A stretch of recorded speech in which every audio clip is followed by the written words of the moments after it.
Bonsoir Montréal-Python. Good evening Montreal-Python. And welcome to Montreal-Python 89, Giant Totem. Bienvenue à Montréal-Python 89, Totem Géant. Notre programme pour ce soir va consister de... Si je réussis à déplacer ma souris, je vais pouvoir vous en parler. Aha! Avant de vous parler du programme, bien sûr, je dois vous rappeler, joignez-vous à nous sur Slack. Vous avez l'URL ici, mtlpyteam.org. /fr/slackin. On est dans le canal meeting. Please join us on Slack. We are in the meeting channel and the URL to join the Montreal Python Slack is there. If you do not join the Slack, you can always ask questions on the YouTube live stream comments and we will be sure to address those. And we have a code of conduct tonight. On a un code de conduite ce soir. And our code of conduct is pretty simple. It basically says that we want you to be all excellent between one another. If you see something that doesn't feel excellent, find me, Yannick, or Edith, who is Edith on Slack, and we will do our best to remedy the situation. Alors, notre code de conduite est assez simple. Ça dit qu'on doit être excellent les uns envers les autres. Et puis, si vous voyez quelque chose qui ne vous semble pas excellent, trouvez moi, Yannick, ou Edith sur Slack, et dites-nous-le, puis on va faire de notre mieux pour résoudre la situation. Notre programme pour ce soir va consister de 2 présentations techniques. On va avoir Christian qui va nous parler de profilage de modèles TensorFlow qui roulent sur le GPU. Et puis, on va avoir André Roberge qui va nous parler de rendre les traces d'exception plus lisibles, plus user-friendly. J'en perds mon français. Et puis ensuite, on va avoir un apéro virtuel sur GT en vidéoconférence. Donc, on vous invite tous à aller vous chercher un rafraîchissement et à vous joindre à nous pour une discussion plus informelle, peut-être plus technique si ça vous tente, ou moins technique si on tombe dans le moins technique.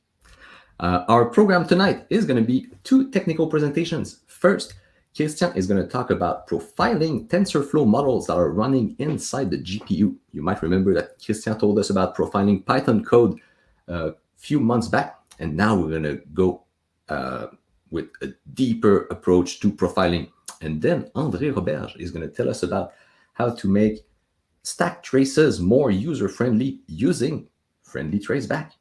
After that, we're going to have a virtual happy hour, video conferencing, and you're all invited to join us. Go get your favorite refreshment, and we're going to have a more informal, possibly more technical or less technical discussion. It's all up to you. Our future events for Montreal Python. First, tomorrow, don't miss that. We're going to have our second evening of programming focusing on AI and machine learning. Jules is going to invite us to join him and do a little bit of live coding to use what is he going to use? I forget. He's going to use a Python machine learning library to see if we can find a pattern, a correlation between the external temperature and the energy consumption of one of our Montreal Python organizers. Very interesting stuff. Montreal Python 90 is going to be in January. So we're going to take a break for December, do holidays with families and things like that. It's going to be on, January 17. And Nicolas Christen is going to be there to tell us about the world of visualization in Python. As usual, follow us on Facebook, on LinkedIn, and on Meetup. And we have our calendar of event here that is kind of outdated because you see it's saying 2021. Now, we don't have a calendar for events yet for 2022, and that's why I'm talking to you, because you can help us make that calendar. We're always looking for volunteers. If you want to run events with us, it can be our monthly meetings, do technical presentations, it can be programming sprints, it can be translation sprints like we just did last month, and Edith is just going to tell us about that, or anything else that you have in mind that would be interesting to do as a group that is Python related. Please join our team. Help us flesh up this 2022 calendar. I think we're going to have a lot of fun together next year. Alors, comme je disais, nos événements à venir.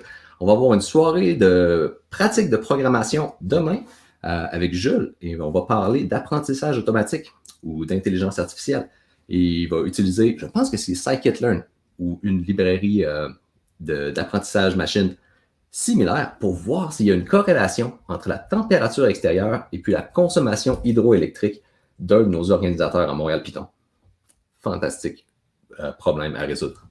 Le Montréal-Python 90, uranium floral, va être le 17 janvier, donc on prend un break pour décembre. Et à Montréal-Python 90, on va avoir Nicolas Cruchten, le CEO de Plotly, qui va venir nous parler de l'environnement des librairies de visualisation en Python. Comme toujours, suivez-nous sur Facebook, sur LinkedIn, sur Meetup pour voir nos événements futurs. Et puis, vous avez le lien ici vers notre calendrier 2021. C'est pas vraiment à jour, on devrait parler du calendrier 2022. Et puis, c'est pour ça que je vous parle ce soir, parce qu'on a besoin de vos bras pour nous aider à faire des événements. Donc, si ça vous intéresse de faire des rencontres techniques mensuelles comme on fait ce soir, de parler de faire des sprints de programmation, de traduction, quoi que ce soit, joignez-vous à nous. Laissez-nous un petit message sur Slack ou par courriel. Et puis, on va voir quel genre d'événement on peut faire ensemble en 2022. Et donc, comme je parlais de sprint de traduction, et qu'on vient juste d'en faire un, eh bien, je vais inviter Edith à nous parler de comment ça s'est passé. Bonsoir, Edith. Bonsoir, Yannick. Ça va bien? Ça va super bien.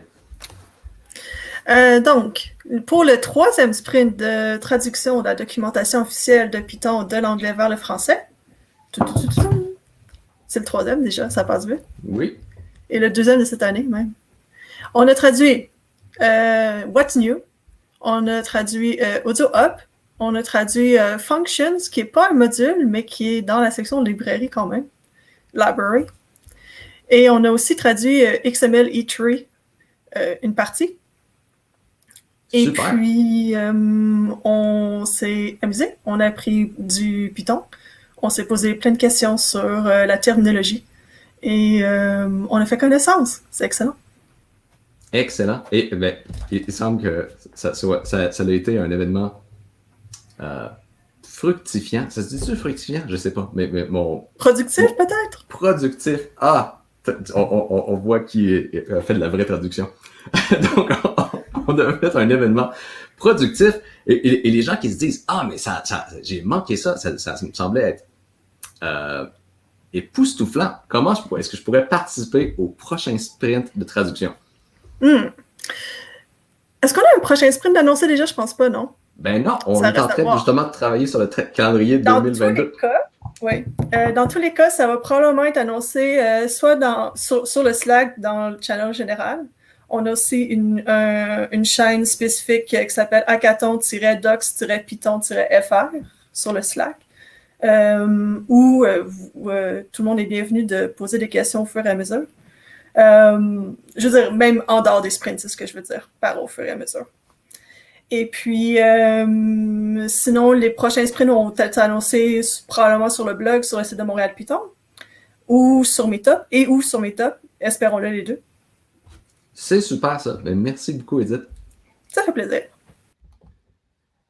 Excellent. Et puis, avant qu'on passe à nos présentations techniques, je dois dire un gros merci à nos partenaires. Il y a FJNR qui nous aide en hébergeant nos systèmes de vidéoconférence qu'on a utilisés pour le sprint de traduction. Donc, merci beaucoup, FJNR. Et puis qu'on va utiliser encore ce soir pour notre apéro virtuel. Eh bien, merci beaucoup, FJNR. Et il y a cette photo-là aussi du serpent qui semble hypnotisant, qui a été pris par Eddie Pamunkas. Je m'excuse, Eddie, de prononcer ton nom probablement incorrectement, mais ton œil de photographe est catapultant. Thanks to our partners, FJNR, who is hosting our video conferencing system that we did use for the translation sprint and that we're going to use tonight for our virtual happy hour. And Eddie, who took that beautiful blue Python picture. That's enough for me. Now let's talk with Christian. Christian learned about programming when he was a kid. I don't know how old he was, but he was using a TRS-80 and then a Commodore 64. I don't know if you've used a Commodore 64, but it's been a while. But these were great computers. and then he discovered and fell in love with machine learning as an adult. Now, he is an applied research scientist at ServiceNow, and he's going to tell us about how to profile machine learning models that are running in the GPU. Christian, je te passe la parole. Oui, merci Yannick, thank you. So small correction actually, but on the previous title. So I'll be talking more about PyTorch than TensorFlow, but I mean, everything applies to any of these frameworks. And I'm also joined last minute by my cat, so if there's an interruption, I apologize for this in advance. But let me just share my slides.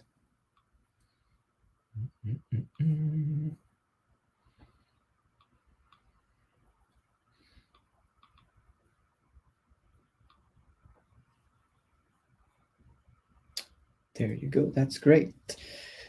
And let me, get the presenter view also useful. Great. So yeah, let's get started. So one of the main uses of Python these days is machine learning for AI. So this tends to run on GPUs. And as soon as you get your first like complex deep learning AI model working, you'll probably wish it would train faster or run faster in some way. So the goal of this talk is to help you with that. So in the talk, we'll talk about general principles. Some of these will overlap with my previous profiling talks, so that might be recommended, not necessarily prerequisite, but recommended watching if you want to learn more about profiling in general. We'll discuss the NVIDIA system profiler. All the GPUs still means pretty much NVIDIA, so like we'll be discussing NVIDIA tooling, the relevant one for this kind of work. And then we'll demonstrate common sources of slowness, so you can benefit from my experience doing this in AI models and how they would show up in these profiles. We'll focus mostly on training time because that's usually what takes the longest. But we'll, the learnings will also apply to prediction time if you want to speed that up, and to even non-AI workloads on GPUs if you're running some of those. As I mentioned, the examples will be in PyTorch, but all of these will be applicable to other libraries like TensorFlow or whatever your favorite library is.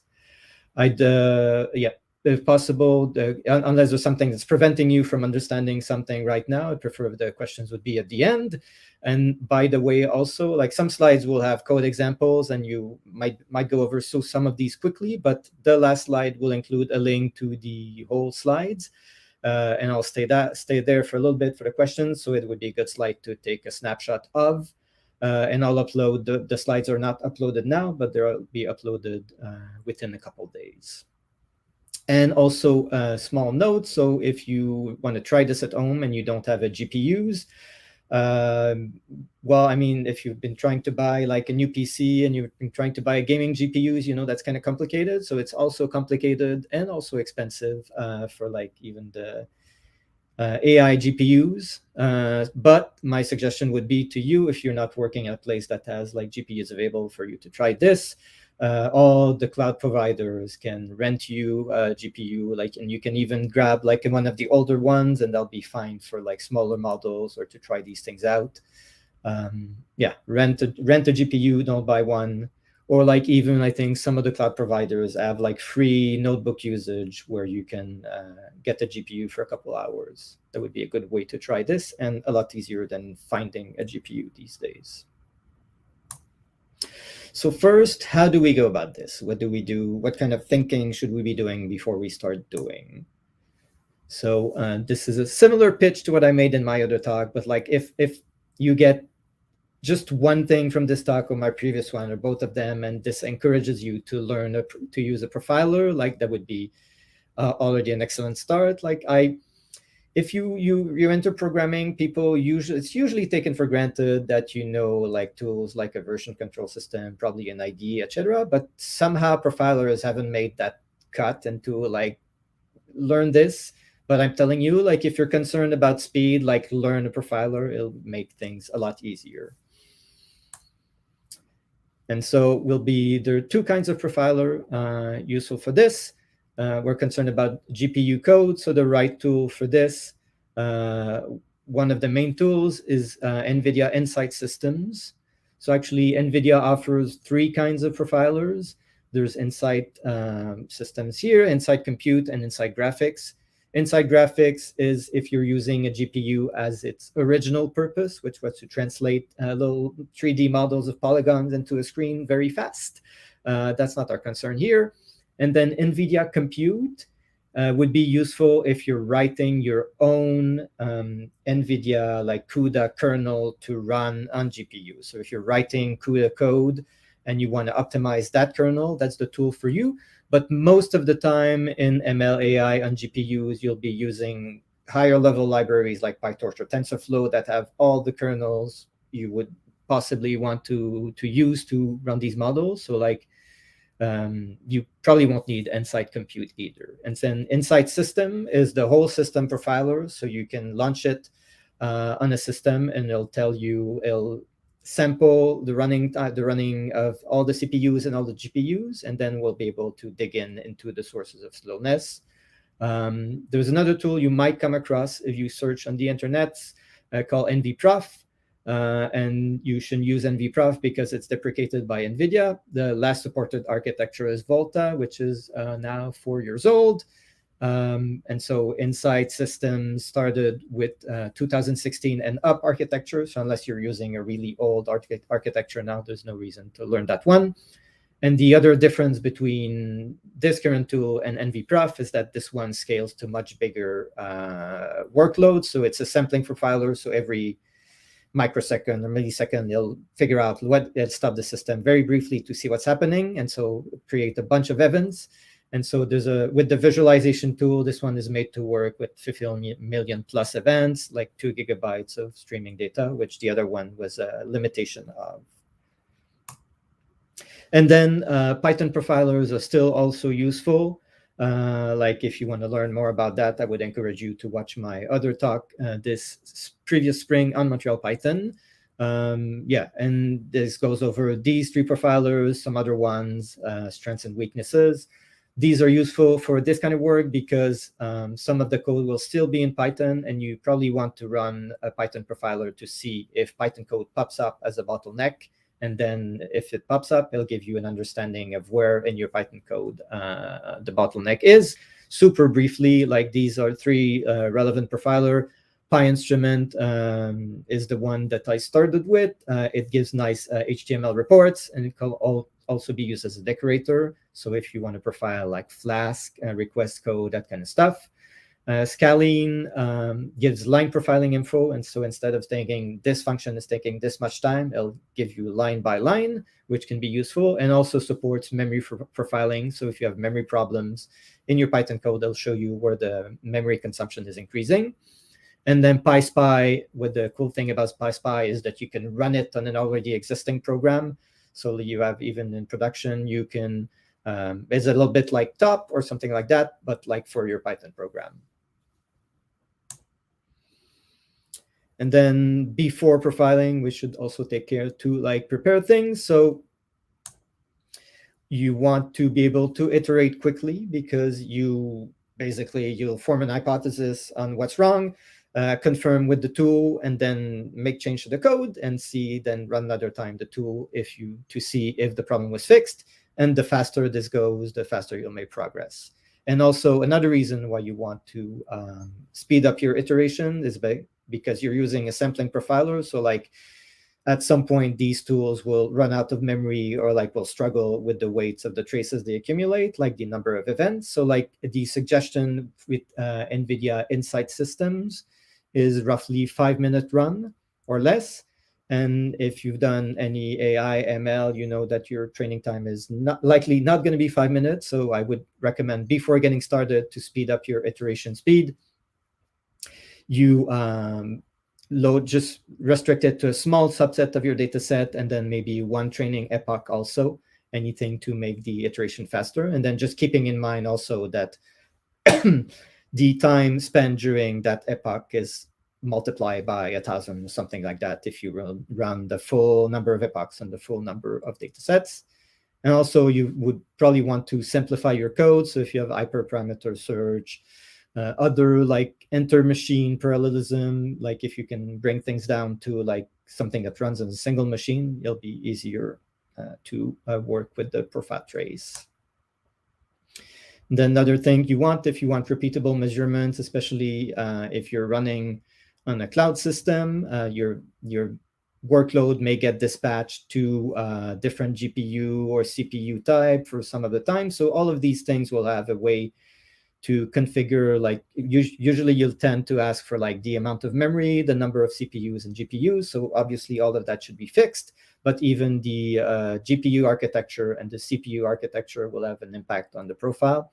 So you want to figure out in the doc for your system, how do you fix these to get the same kind of measurements as much as possible from one time to another. And bonus point 2, another potentially useful idea, if you're going to make change to your code, maybe you want a small test set of examples at the end to figure out that your model hasn't changed in a way that the outputs of your model haven't changed when you make changes to the code, because the changes should be to speed up the code and not to change the output. And one last thing, super useful, you want to add annotations to your code. NVIDIA is helping you there. There's a library called NVTX that's made for this kind of thing. So it's made to be fast, so you can potentially leave it in prod.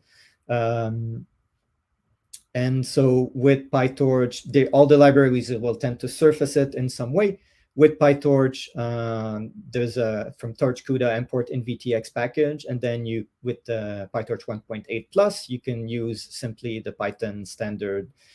You can use it either as a decorator or I'm of course blanking on the name, but a with statement, and then you give it some name, and this name I'll show you will show up in the profile. So like interesting things to annotate would be dataset loading, model initialization. Each mini batch, when you process it to send it to the GPU, and then on each of these mini batches, your forward pass, so when you're running the model forward to get an output, and then the backward pass when you're computing the derivatives. And then the testing at the end, usually at the end, once you've trained the model, you'll run it on a test set. And so having all of these in the profile will make the profile a lot more useful to you right away. And this is easy to do. Super quickly, also where to focus. I talk about this in my other talk too, but like you need to think, you need to focus your efforts where it matters. Like if you're focusing your effort on 5% of the code and the runtime, then even if you put infinite effort and you make it that code run with 0 seconds, and let's say you had a runtime 100 seconds and you're focusing on that 5 seconds, you can only get something that's like 95 seconds instead of 100, which is not what you want. So like go with the biggest chunk, and then you can figure out, okay, if I make this twice as fast, 3 times as fast, what would be the impact? And that will help you focus on the interesting parts. Then in my previous talk, I mentioned the importance of building a model of the system to allow you to formulate hypotheses on why things are slow. And basically, yeah, the model can be very complicated. These things, modern CPUs are complicated, GPUs also, but this is kind of the good enough model where you'll have basically something very slow to medium if you have, you're lucky to have SSD, but you have dataset storage, feeding to CPU for usually pre-processing, and then feeding to the GPU for the actual model part. And the key thing to notice about this is that you're going to something that's slow, to something that's faster, to something that's much faster. And so it doesn't matter if you speed up your GPU code, if you work all the time on your GPU code, if the bottleneck is like Python code on the CPU or dataset loading, all your efforts will be wasted. And so the first thing you should do when you have a profile is to check where the bottleneck is with that model in mind.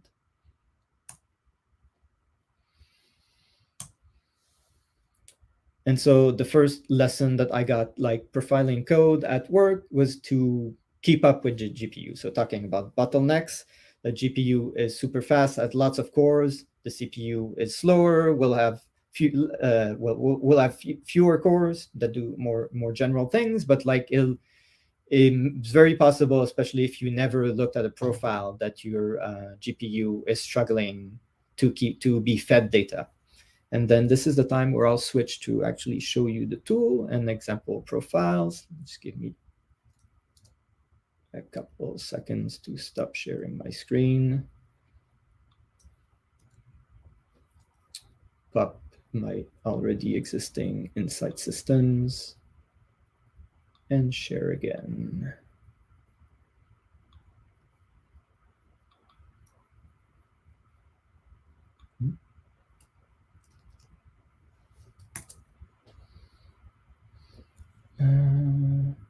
Yes, this is the right one. So this is what the tool looks like when you have a profile loaded into it. Actually, I'll zoom out.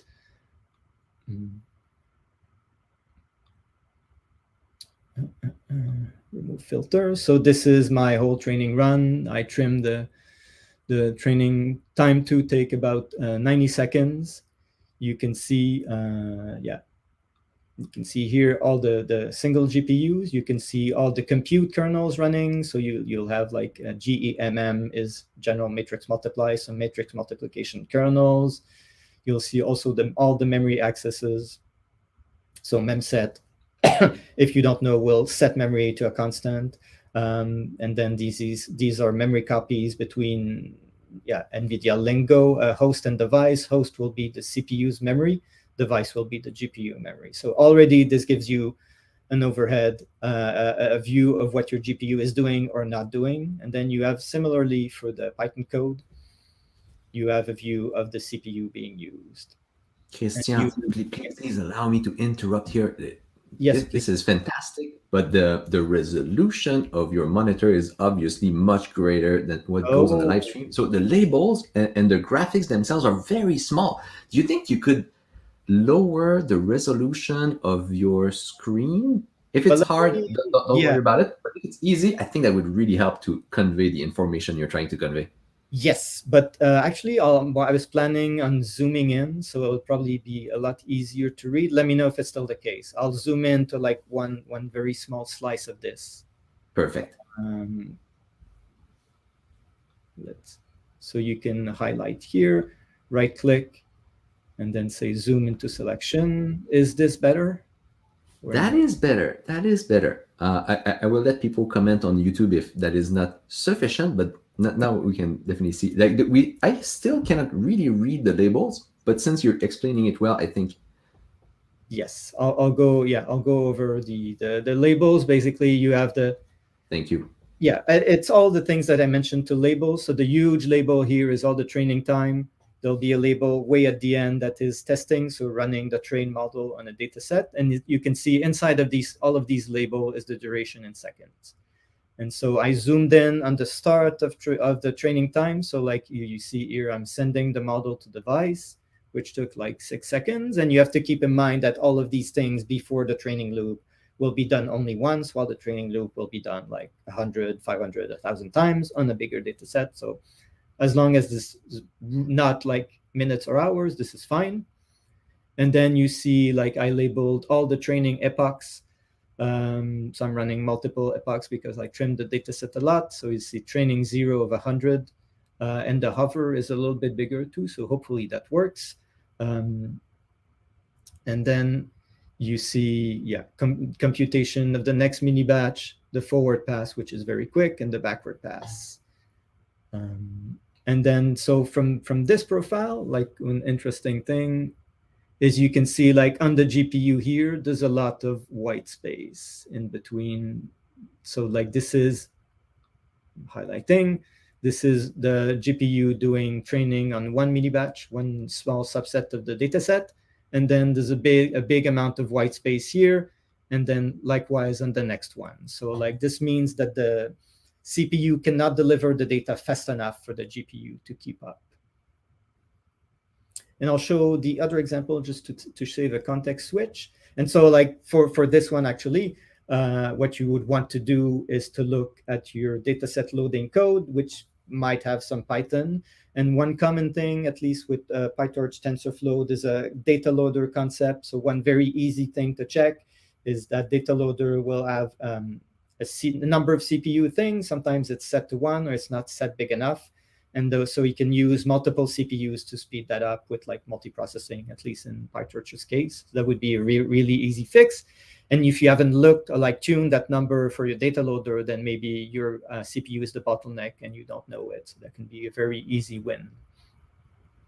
And then I'll switch back to the slides after to save one screen share switch. But one of the other takeaways is to be careful about data transfer to the GPUs and allow me to showcase a little bit more of the tool. And I'm already zoomed. I'll zoom out just a tiny bit. And then I'll zoom back in. So you can see like all the kernels running and then all the memory transfers. And you can see in this one, the testing is taking a really long time. So, and you might want to zoom into this. And so let's zoom into one slice here. And so you see the memory copy request here. And then you see, yeah, the memory being copied here. And actually, so if you ask it to, it's already done, I think. I need to show it on a different one. If you do pin row, then that row will show up here. And so all we're seeing here, all the memory copies.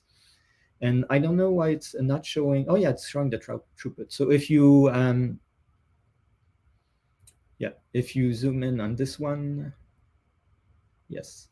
So you can see the throughput for that transfer. You can see the beginning time of the transfer, memory transfer, the end time, the size. So like this is 2 kilobytes being transferred.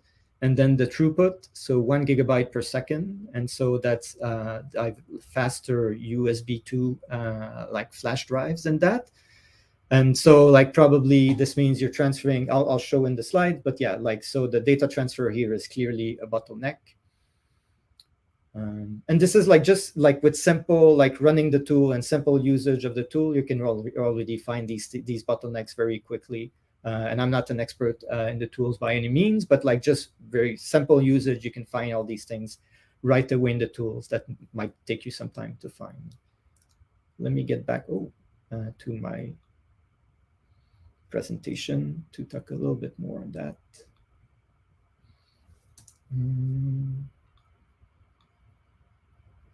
Share my screen again.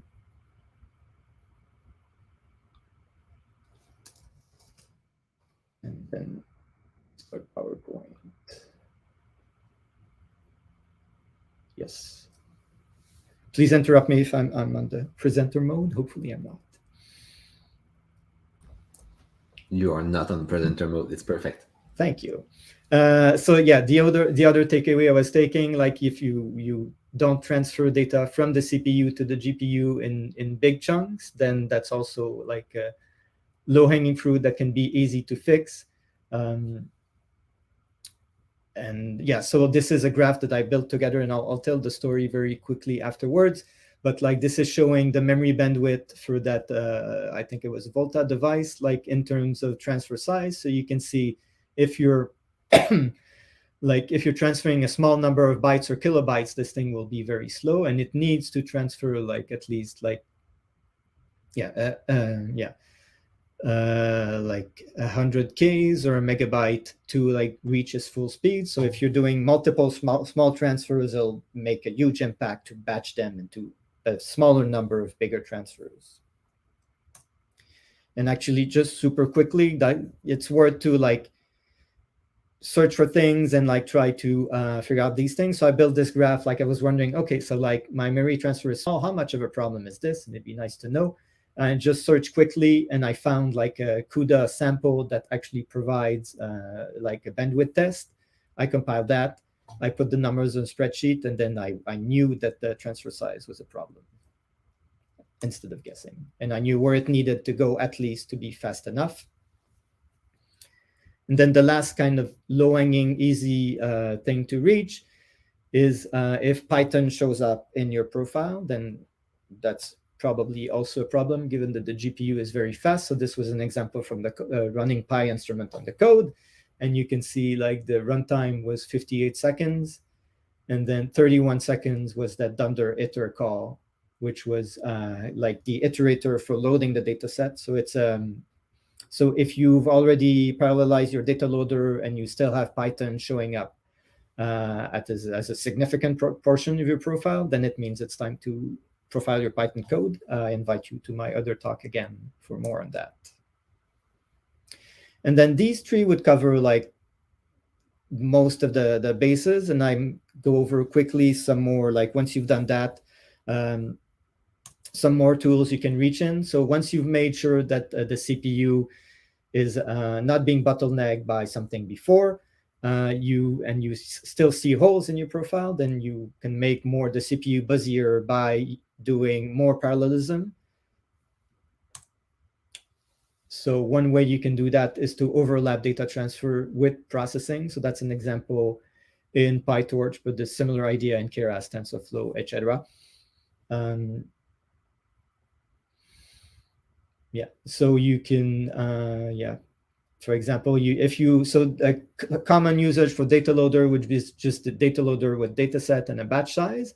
But if you ask it to pin the memory in the CPU memory, so the memory physically doesn't move, you can ask CUDA to do the transfers in a non-blocking way. So it can start doing one transfer in the memory while it's running the compute and a second transfer. And then if there's still, your GPU still isn't busy enough, you can even overlap multiple processing. So maybe you can compute one mini batch while you can compute the backward pass of one mini batch. Yeah, that wouldn't work actually, but you can split thing into multiple mini batches and overlap processing with CUDA streams. And this is an example of how to do it. So by default, there's the CUDA NVIDIA hide these details from you, and there's like one stream, and all the operation wait on the end of the stream before starting the next. And that's a really easy model to work with. But if you want to do something more advanced, then you can reach out for streams. They should be exposed in all the libraries. So you can define different streams, and then you can manually handle synchronizations between those streams. And so start different streams working in parallel to keep your GPU busy. So for further studies, like if you, other tools, you can reach out for the toolbox. So for PyTorch, by the way, there's an improved PyTorch profiler in 1.8.1 and better. So like it's not as powerful as NVIDIA Insight Systems, but if you need to run something quickly, that's something you could reach out for. Also, other tools on top of PyTorch, like for example, PyTorch Lightning. So if you not happy with the performance you have with one GPU, tools like PyTorch Lightning make it super easy to do multi-GPU training, distributed training, also to run like float 16 instead of float 32, float 64. So with smaller floating point numbers, the compute will run faster, they transfer faster in memory. And also there's tools like TorchScript that allows to take Python out of the equation if your model is not too dynamic and run the same compute blocks under the hood. You can also do more on the GPU. So like if your pre-processing is the bottleneck, there's a ton of libraries nowadays that work on the GPU. So like interesting to search for is rapids.ai. So this is NVIDIA supported set of open source library like pandas compatible data frame, NumPy compatible arrays, which you wouldn't need so much if you're using PyTorch. There's also various machine learning things. If you're doing computer vision, there are libraries to do like common vision preprocessing on the GPUs, etc. Like if you search for NVIDIA CUDA X, you'll find a web page, or click on the link. When you get the slides, you'll find a web page that lists all of these. And also, if your Python is a bottleneck, you can do faster Python with Numba JIT. So there's a Numba JIT decorator, and there's also Numba nowadays also supports CUDA. So there's a numba.cuda.jit decorator. If you even you want to convert some simple Python code, numerical Python code into CUDA without learning to program CUDA in C++. So thank you. A copy of the slides will be available here. And by the way, ServiceNow, my company, is also hiring. So if you go to that link, you'll see a list of all the positions available that includes some positions in Montreal and remote positions. So I'll be happy to take questions now. Thank you, Christian. And I will bring back Edith, who's going to be our moderator for the questions for today. And I remind everyone, you can ask your questions in the YouTube live stream chat or on Slack if you are on Slack.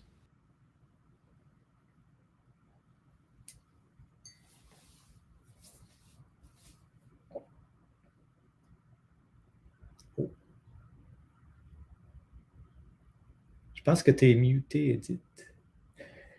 Merci. Thank you. I was saying, thank you for the great talk.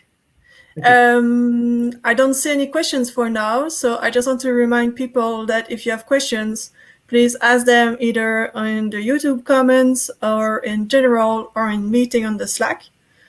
Si vous avez des questions, des commentaires, vous pouvez les écrire soit dans les commentaires sur YouTube, dans les chaînes générales et meetings sur le Slack de Montréal-Python. Et puis c'est ça. Donc, je vais attendre un peu et on va voir si on a des questions, mais peut-être que c'était très clair, ce qui est toujours un avantage.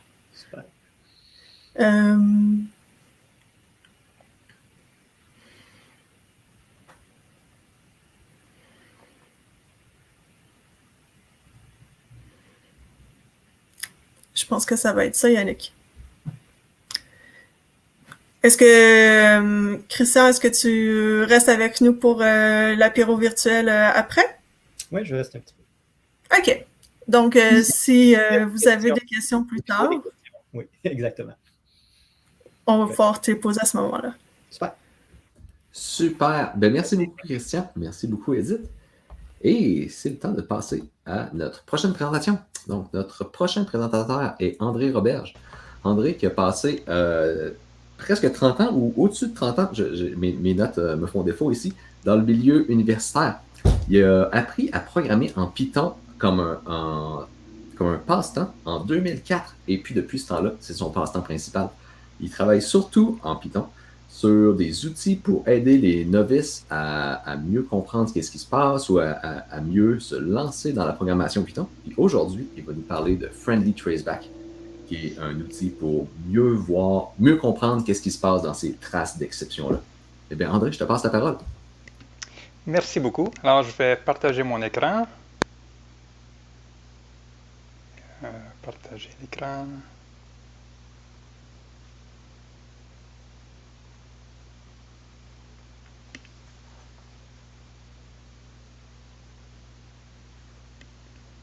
Alors, je vais surtout procéder par des démonstrations. I'll say a few words in English here and there, but just pay attention to the overview of the code, not the details. Surtout les détails ne sont pas nécessairement importants, c'est simplement pour vous donner une saveur de ce qu'est friendly et friendly traceback. Et j'ai décidé de vivre dangereusement en procédant avec des démonstrations. Alors, première démonstration, j'utilise ici Python 3.9. Je vais faire mon introduction. Et ça va mal parce que j'ai déjà une première erreur comme ceci. Alors, je suis débutant. C'est quoi cette chose-là? Ce que je vais faire, je vais utiliser friendly en mode interactif. Alors, -i mode interactif, M pour friendly, et je vais exécuter le même programme. Et voilà, ça me donne un traceback. Et on voit ici en bas, did you mean to use a normal quote? Either single quote or double quote. Et ça souligne ici dans le traceback qu'on voit des couleurs, les caractères qui sont problématiques. Alors, ce que je peux faire, je suis débutant, je ne sais même pas c'est quoi ça ici, syntax error. Qu'est-ce que c'est? Alors, ça me dit, syntax error occurs when Python cannot understand your code. OK, c'est bien ça. D'autres exemples, alors ça va dire celui qui est arrivé, mais supposons que j'avais lu à quelque part, comme par exemple, unbound local error. Alors ça m'expliquerait ce que c'est que unbound local error et des possibilités de résolution. Alors c'est bien le texte en anglais, je fais une présentation présentement en français, alors je vais changer juste pour voir et répéter, et voilà, j'ai mon explication en français. Ceci étant dit, si je reviens au début, j'ai encore ce problème-ci. Alors, je sais c'est quoi qu'une erreur de syntaxe. Pourquoi est-ce que j'ai eu ça? Why? Alors, ça me demande si j'utilise le copier-coller. Ça indique que j'ai utilisé un caractère Unicode, ce qui n'était pas permis. Je vais changer la langue rapidement en anglais et répéter. Why? Did you use copy-paste? Oui, effectivement, j'ai copié d'un document Word des caractères Unicode qui n'étaient pas les guillemets habituels. Alors, ça, c'est un exemple,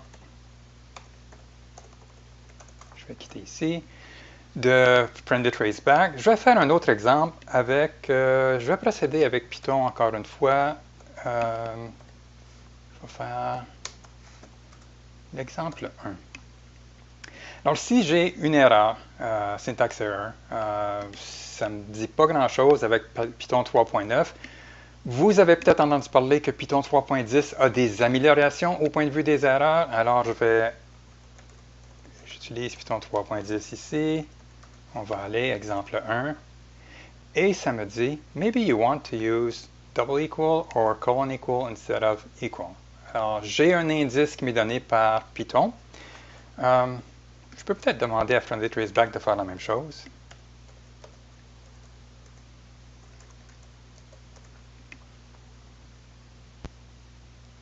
Et ça me donne un indice ici, formulé différemment. J'aurais pu le faire en français. En fait, je peux faire... Et de poser la question « why ». Ça va me dire l'explication ici. J'ai utilisé un opérateur d'affectation et peut-être que je voulais utiliser l'opérateur d'égalité ou l'opérateur ici d'affectation augmentée. Alors ça, c'est avec 3.10. Maintenant, ces indices-là de Python ici, ce qui est rajouté en 3.10, c'est bien, mais ce n'est pas tout le monde qui travaille avec 3.10. Il y en a qui sont limités à avoir Python 3.6. Alors, qu'est-ce qui arrive si j'utilise friendly avec 3.10? 3.6, pardon. J'ai la même information, sauf que ici, ça me suggère d'utiliser l'opérateur d'égalité et non pas l'opérateur qu'on appelle en anglais the walrus operator.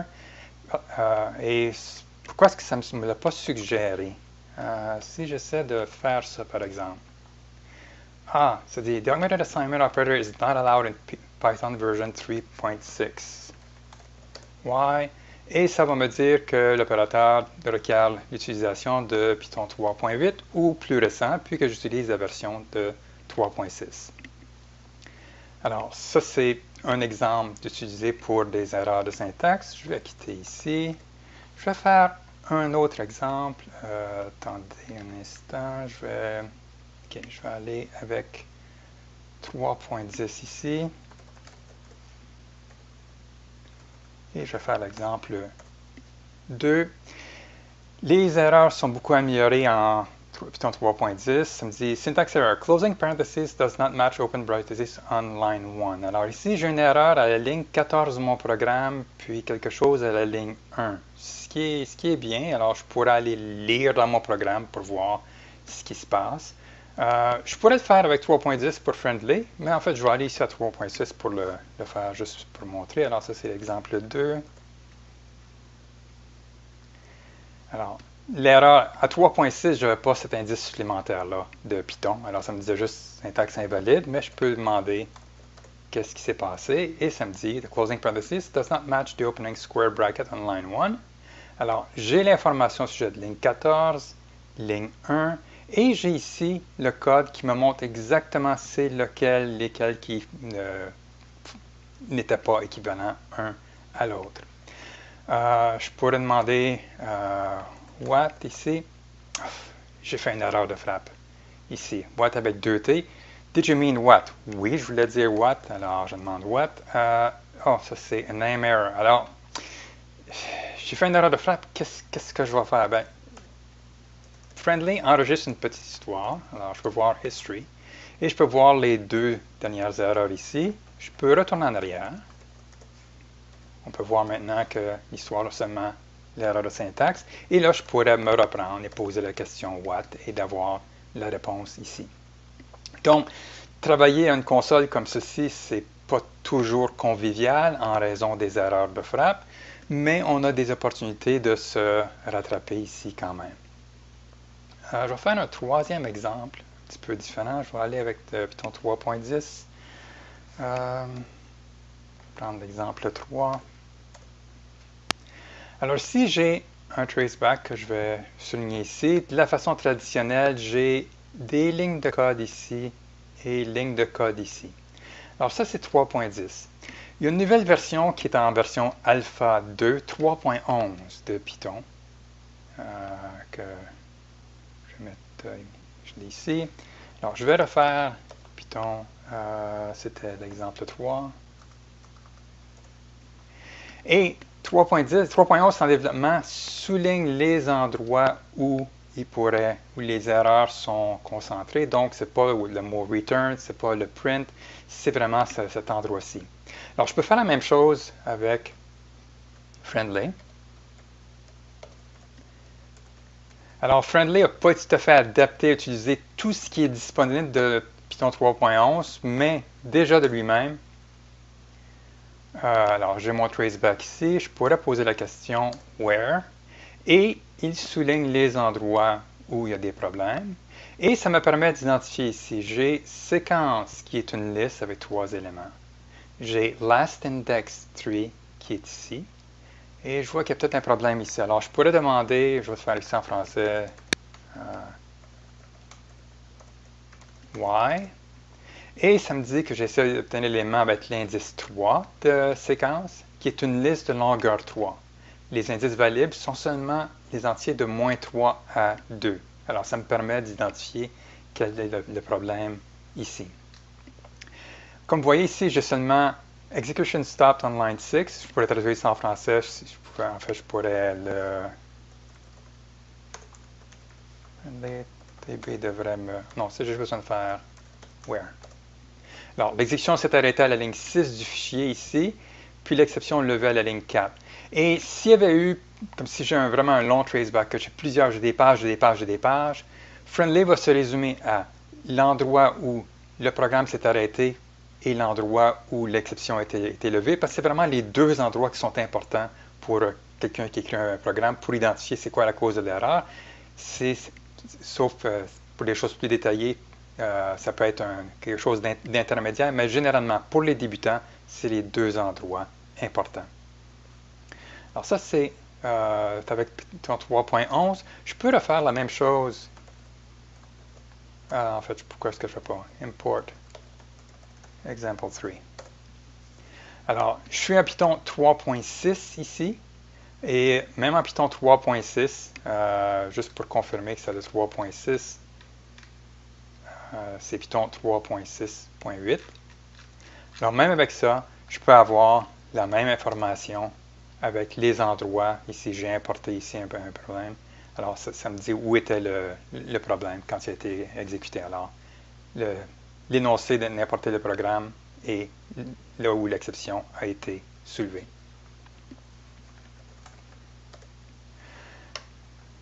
Un autre exemple, je vais prendre Python 3.9 ici.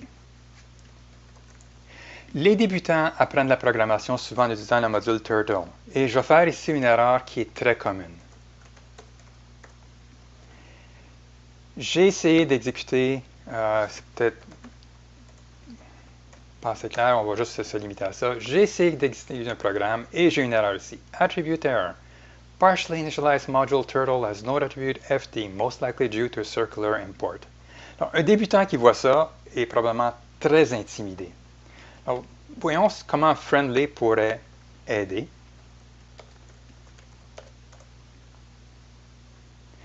Alors, j'ai encore le traceback avec le message intimidant donné par Python, mais il y a un indice ici qui m'est donné, je l'ai fait en anglais. Did you give your program the same name as a Python module? J'ai effectivement appelé mon programme turtle.py. Alors, voyons un peu plus de détails. Je vais faire why. Alors, ça dit, je soupçonne que vous avez utilisé le nom turtle.py pour votre programme et que vous vouliez aussi importer un module du même nom de la bibliothèque standard de Python. Si c'est le cas, vous devriez utiliser un nom différent pour votre programme. Alors, je pourrais faire cette correction-là et voir qu'est-ce qui arrive. Alors, peut-être que l'explication qui m'est donnée ici ne satisfait pas. Et peut-être que ce message-là, c'est pas assez clair pour moi. Alors, j'ai besoin de plus d'aide. Alors, je vais consulter le web. Oups, excusez. W3 et non pas W4. Je vais consulter le web et ce qui se passe, c'est j'ai mon navigateur ici qui s'est ouvert. Je vais ouvrir tout grand. Et j'ai été dans le moteur de recherche DuckDuckGo. Le message d'erreur a été copié. Ça, c'était le dernier message que j'avais eu, que j'avais mal écrit. Et ça fait une recherche là-dessus. Je devrais vraiment me reprendre ici, faire back, refaire W3 et d'avoir ici partially initializing was turtle as no attribute, FD. Alors, ça me permettrait de trouver l'information que je désire.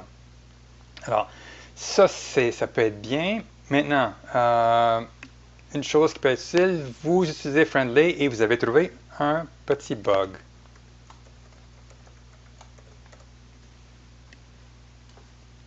Alors, ça vous amène à la page avec ici friendly-traceback où vous pouvez entrer le titre et donner les commentaires et me dire qu'est-ce qui devrait être réparé parce qu'il y a un problème.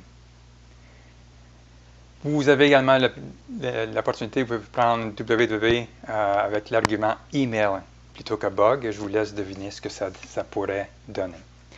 Je vais quitter ça et revenir simplement à la console friendly ici. Alors, je suis à friendly ici, j'ai commencé, ça dit type friendly for help on special module methods. En fait, ce que je vais faire, je vais quitter ici, je vais montrer que je peux démarrer en français. Tapez friendly pour obtenir de l'aide. Alors, si je tape friendly, j'ai l'information sur why, W3, back, dark, etc. Alors, il y a plusieurs fonctions avec une brève explication qui est disponible. Je pourrais changer la langue en anglais et la voir. Je pourrais aussi changer, et ça c'est tout nouveau. It's only from last week. Que c'est en espagnol. Spanish is now supported partly. Le dernier ici n'a pas été traduit. Alors, ça c'est une possibilité.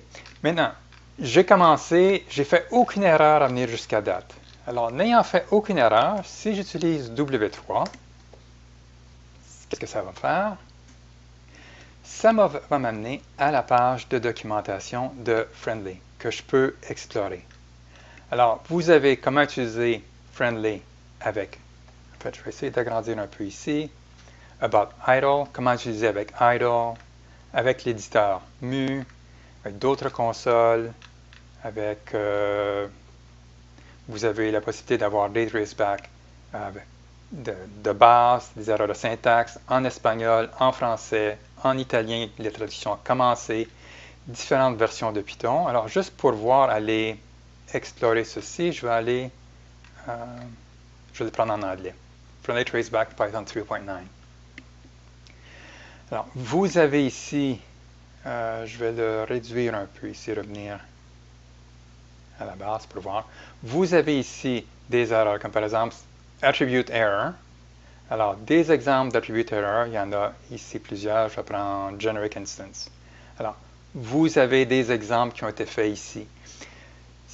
Je vous encourage à aller voir et à corriger. If you find something that's poorly explained, you think, file a bug and tell me how I should explain it better. Vous avez Attribute Error, File Not Found Error, Import Error, Name Error, etc. Alors, il y en a plusieurs comme ceci. Alors, ça, c'est pour les erreurs de base. Il y a également pour des erreurs de syntaxe, using an import statement. Ici, j'avais écrit from math import sin and cos. La solution, c'est from math import sin, cos. Alors, il y a, je crois que c'est 236 exemples différents pour l'instant de démonstration qui sont là. Alors, ça, c'est la documentation. Maintenant, ce que je vais faire, je pourrais faire IPython, mais en fait, je vais aller directement à Jupyter. J'ai un exemple ici où j'utilise Jupyter. Alors, je vais commencer, je vais créer une erreur dans Jupyter. Alors, j'exécute un code. Alors, voilà, il y a une erreur. J'aurais pu importer friendly en premier.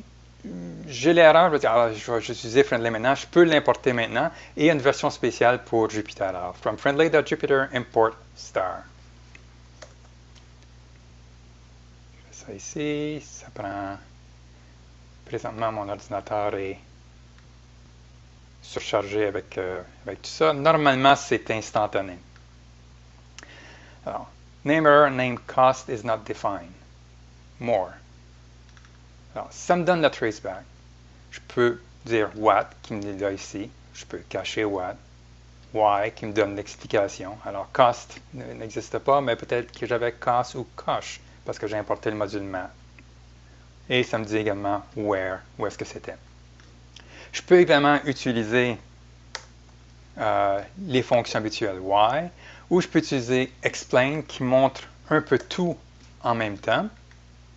Alors, ça me donne le traceback, ça me donne un petit indice ici, ça me dit ce qu'une name error, ce que c'est, ça me dit l'endroit, l'explication. No object with a name cost exists. Local scope, there's cost and coach defined, etc. Ça me donne toute cette information-là. Maintenant, ici, c'est assez large à l'écran. Ce que je peux faire à la place, si j'avais vraiment, j'aurais pu prendre, agrandir davantage, mais je peux limiter la largeur. Et là, je vais prendre Y ici. La largeur a été limitée ici. De telle sorte que si j'avais pris Explain, j'aurais pu avoir quelque chose qui fait mieux à l'intérieur de mon écran. Et bien sûr, ici, je peux également poser Friendly et voir l'information. Et à la place de mettre Y, j'aurais pu tout simplement importer un seul objet, juste importer Friendly. Puis là, je pourrais faire Friendly Y. Et ça me donnera la même explication, ou Friendly.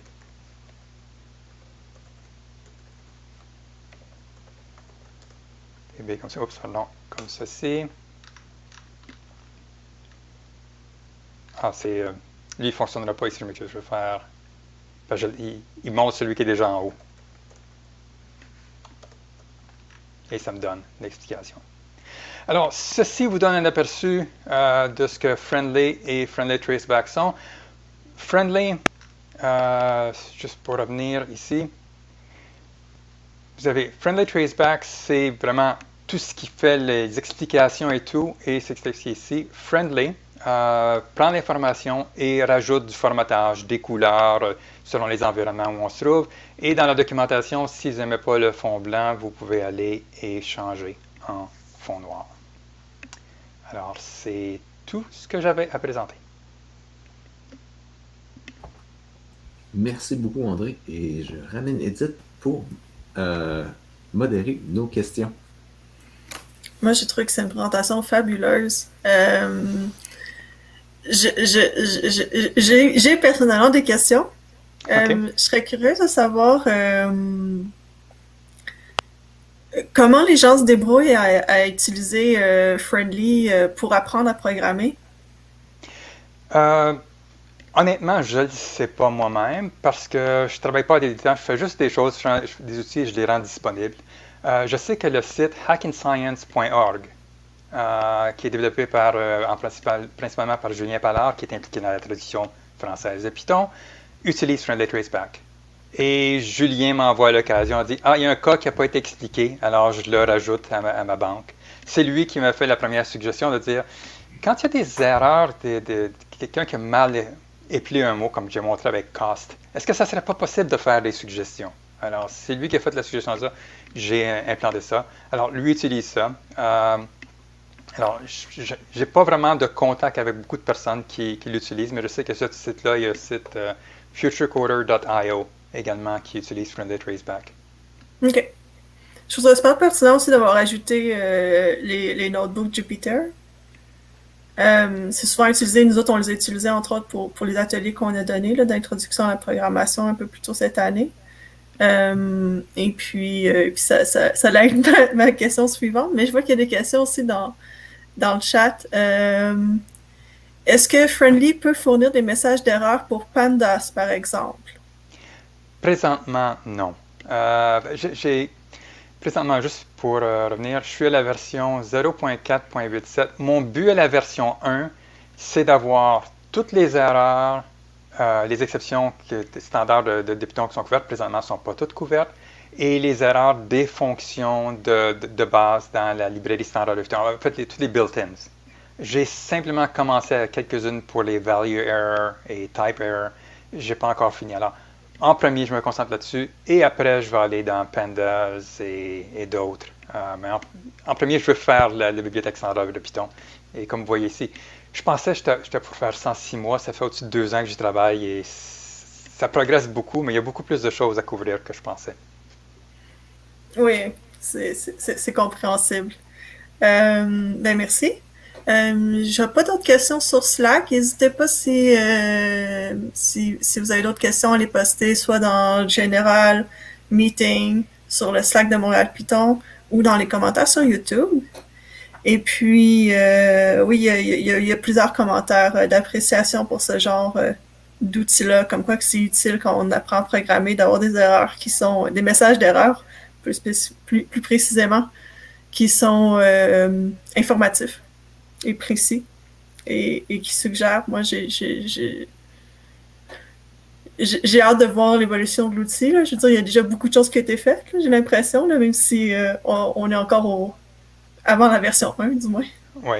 C'est pas exactement les débuts, mais... Ouais. En fait, je pourrais l'appeler version 1 parce qu'il est prêt à utiliser. Il est prêt à utiliser depuis longtemps, mais j'ai décidé, je me suis dit, je vais appeler la version 1 lorsque j'aurai soit 10 utilisateurs, comme présentement il y a Hack and Science, il y a Future Coder, il y a également un autre projet d'e-debug qui l'utilise. Soit ce que j'ai une dizaine d'utilisateurs, puis à ce moment-là, que je sais que l'API, l'Application Programmer Interface, permet aux autres utilisateurs de prendre l'information que ça a été bien rodé, ou que j'aurai couvert toutes les exceptions que je vais avoir, toutes les fonctions built-in de la bibliothèque Python.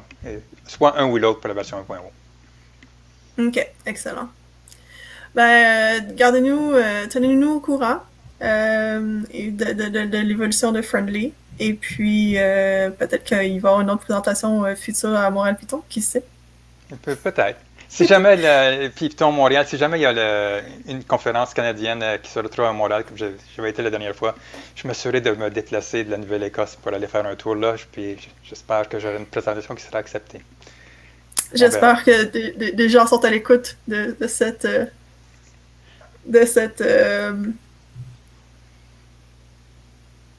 bon, les mots me manquent, désolé. Oui, suggestion. Allons-y pour suggestion. Ben, merci beaucoup. Est-ce que tu vas être des notes pour l'apéro virtuel? Oui, je vais rester ici. Plus tard? Oui. OK. Parfait. Bien, à tout de suite.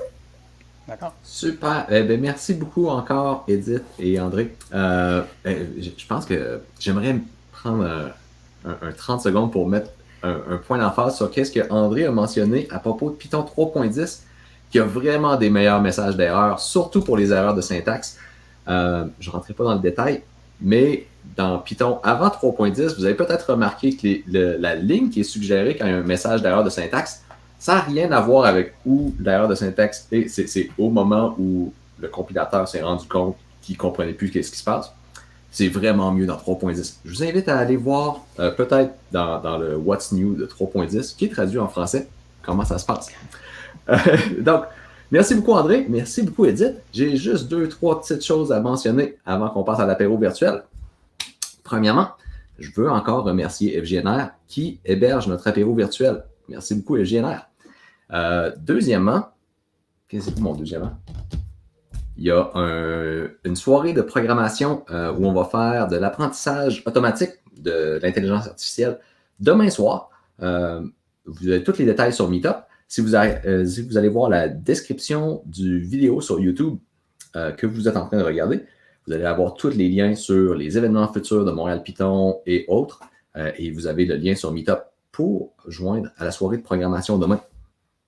Et troisièmement, on cherche des gens pour se joindre à notre équipe pour faire notre calendrier 2022. Donc, si ça vous intéresse de faire des événements Python avec nous, eh bien, lancez-nous une petite note, soit par courriel, soit sur Slack ou pendant l'apéro virtuel quand vous allez aller chercher votre rafraîchissement favori. Moi, ici, c'est une bière au chili hatch.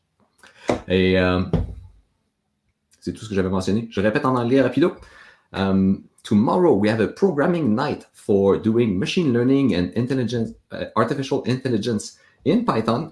The details are in the description of this YouTube video on Meetup. And a couple other things. Wow, maybe I should close now because my mind is totally mixed up. I'm just too excited about the virtual happy hour. But if you want to join us, our team for 2022 to make other exciting events, then send us a note by email or on Slack. And on that note, I will wish you a great evening. And remember, in the face of ambiguity, resist the temptation to guess. Bonne soirée tout le monde.